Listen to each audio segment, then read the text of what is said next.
I'd like for you to imagine with me for a moment. Let's say you're new in town. Maybe you just relocated for work. So you've just moved. Moving's the worst. New home, unpacking. New town, getting lost. New stores, everything's in the wrong place. New church.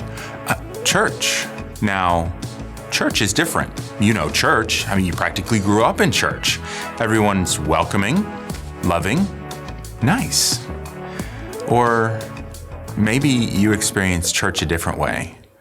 Judging, rejection, cliques. I recently got a chance to talk to someone who came to our church for the first time. Beth Ann came to our Sherman campus in July of 2025, and she's currently living near Austin, Texas, but we're gonna get to that part of the story in just a little bit. So she's not here now, but I was able to give her a call to hear about her story. Would you be able to turn your camera sideways? Yeah, there we go. Hey, nice to meet you. Nice to meet you, Matt. Can you share how you grew up and what your relationship with the church was? Well, I grew up in a Southern Baptist home. My grandfather was a Southern Baptist deacon. Never really got a personal relationship with the Lord, though, growing up. It was more just an event that I attended. It was really hard. Plus, we moved a lot. And when you move a lot and you're in a new place, people are already established and set up. And they have their routines and they have their groups. And I never really was accepted in any of the churches. There was always a bunch of cliques, and I never really seemed to fit into any one of them until here recently when I found Victory Life Church. So I've spent pretty much 42 years looking for a church home. 42 years is a crazy amount of time to be searching for a good church. I know that we're not the only welcoming church out there. I would even bet that there are great churches in each and every one of the little towns that we have campuses in. But it's tragic to think that there are people out there who search and search and search, but they give up because of bad experiences. And then how did you end up coming to our church? Well, that was a God ordained.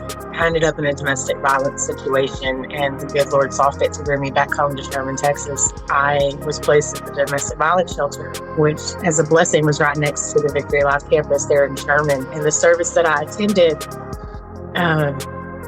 y'all had communion that night. On a Wednesday night in July, Beth Ann walks over to our church from the women's shelter next door. She's still seeking for God's love and acceptance.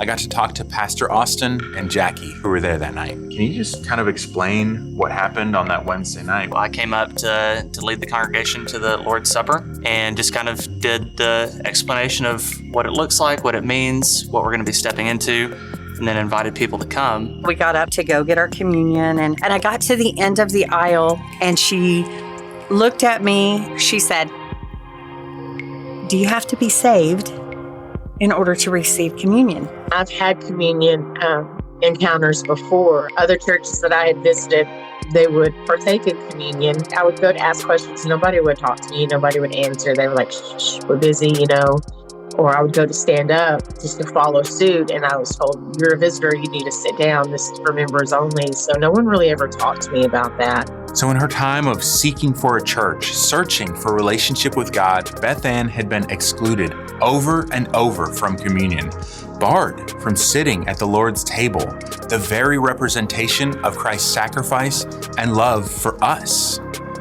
But thankfully, not this time. Miss Jackie was there that night. I kind of tapped her on the shoulder and I said, hey, do you have to be a member or believe, or is there a process? How do you even do this? And I grabbed her hand. I said, let's sit right here and let's talk. And I just began talking to her, and she's like, because I want to receive communion. And she explained to me, what communion was. It was the blood and the body of Christ, and that I was more than welcome to partake. Talked about the Lord and how much he loved her. And then I led her into the salvation prayer.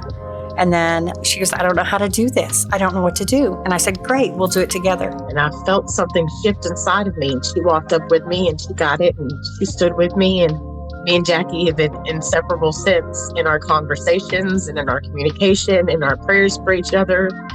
And I never felt a sense of belonging or acceptance and love. And certainly not that quick from just one interaction with an individual like I did at Victory Life. It's our job to love people just as Christ loved us. And it's His love that restores hearts and transforms lives. So after we took communion, they had made an announcement that there was going to be a baptism. She was like, I want to do that. I want to be baptized. And I said, okay, we're going to walk out to the foyer and get you signed up. I was the first one on the list. And I talked to Jackie beforehand on, hey, since you had this moment with her, you need to jump in there and baptize her with me. And Austin had asked me if I wanted to be up there to baptize with her. And I said, absolutely. I think he thought I was going to talk and I couldn't talk. All I could do was hold her hand and just, I was speechless. And I'll never forget, because not only was I being baptized by the pastor, but Jackie was a part of it. She made sure that she was right there with me, holding my hand and giving me that encouragement that she's been doing every day since. And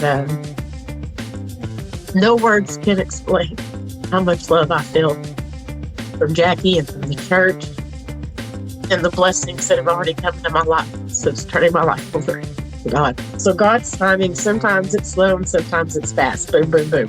And I went from first coming into the church to communion to baptism. I ended up having to move from Sherman temporarily. I'm sorry, what? I mean, I felt like it was one of my little kids. I'm like, oh my gosh, we just went through all of this and you're going to leave me now? See, I told you we'd get back to this. She said, I need to pack a U-Haul. I don't know how to get that done. He told me not to worry about it. Next thing I know, I'm pulling up to the house to load up this U-Haul, and there's 9 people out in this driveway, and there's waters and Gatorades. Maybe 2 people actually had met her from me. She's here for a month. A month. Or so. It was it's about hard a month. to meet a whole ton of people in a month. They knew that they needed help and they stepped up and did it. And so we packed her up. We had her ready less than an hour. They had that truck loaded and Everybody got together and they prayed over me. They prayed over my truck. They prayed over my journey. And that's never been my experience in any church. Beth Ann showed up to our church and finally felt that love and acceptance and belonging that we're all looking for. She's currently living more than 4 hours away, but she's got a plan. I'm looking into relocating back to Grayson County. I want to come back to Victory Life Church. I know that God has me, and I have a family that's waiting for me, and a family that wants to see me grow and wants to grow with me and let me grow with them as well. And I'm looking forward to life groups. I didn't get to attend any, but I'm really excited about the opportunity to come and to meet more women, more strong, like-minded women, and build up my support system, and then be able to hopefully one day support somebody with my story and help the next woman that comes in the door.